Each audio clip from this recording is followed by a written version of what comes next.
Ndugu yangu hivi unajua ubavu unaufahamu?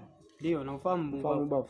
Ndio. Ubavu bana, katika Biblia wamesema bana ulimuumba mwanamke bana. Wewe unaonaje bana? Kwa maelezo ya Biblia ulimuumba mwanamke, lakini huo ni uongo. Huo ni kwa wasomaji wa Biblia ndio waelewe hivyo. Wewe namna gani unaelewa ubavu unaweza kumuumba mtu wakati ubavu hauna mguu, macho, makalio, viwiliwili vyote? Kwa sababu hata kama ni uwezo wa Mungu tutakiwa tuone na nyama ziwepo, sababu tunajua hata mtu anapokuwa amebeba mimba kinachoanza kutungwa ni nyama, sio mifupa.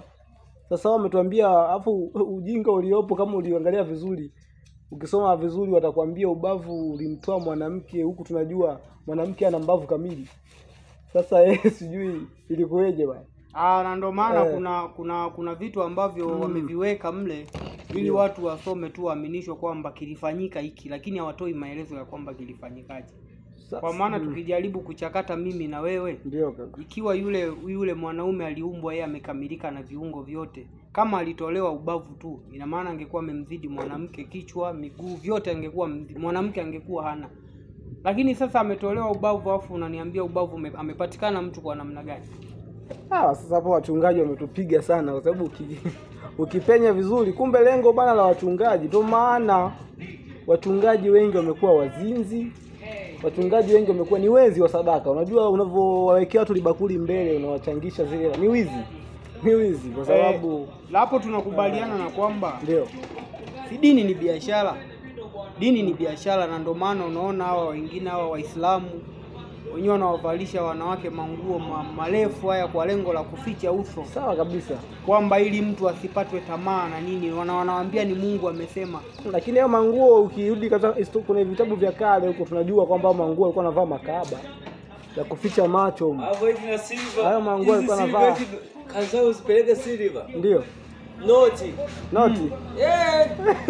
Silver ni watoto. Acha basi. Upeleke silver wewe hapo, hata jero upeleke ni buku kwanza. Kwa hiyo ni biashara, tunakubaliana. Ni biashara hiyo. Sawa Rasta. Hiyo ni biashara, kwa maana kama wanamchaka, yani sadaka chochote kile ulichonacho. Unga. Umeelewa? Kuku kamata peleke. Sasa hapo bado umepigwa tu. Sasa wenyewe wanataka kwa kiaje? Si ndio hivyo ilivyo zamani. Yani chochote ulichonacho wewe. Sawa. Ukiamua bado nipeleke hii. Sasa umeshaweka wenyewe limited kwamba ni buku kuanzia buku kuendelea. Watoto ukipeleka jero wachukui. Si unaisikia vile unadumukiza mule. Wanakufuata baadaye. Wanaisikia, wanakuona. Ndugu wa Kristo bana wamepigwa sana. Watakwambia watatangaza. Wenyewe wanataka kuanzia buku kuendelea. Silver za watoto. Na kuna box za watoto kabisa pale, mtoto wachanganye kule.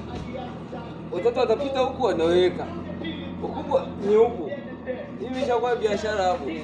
Kwa hiyo unashaurije rafiki yangu? Mimi nimeshawaacha wenyewe wapeleke. Wewe siku hizi hauendi.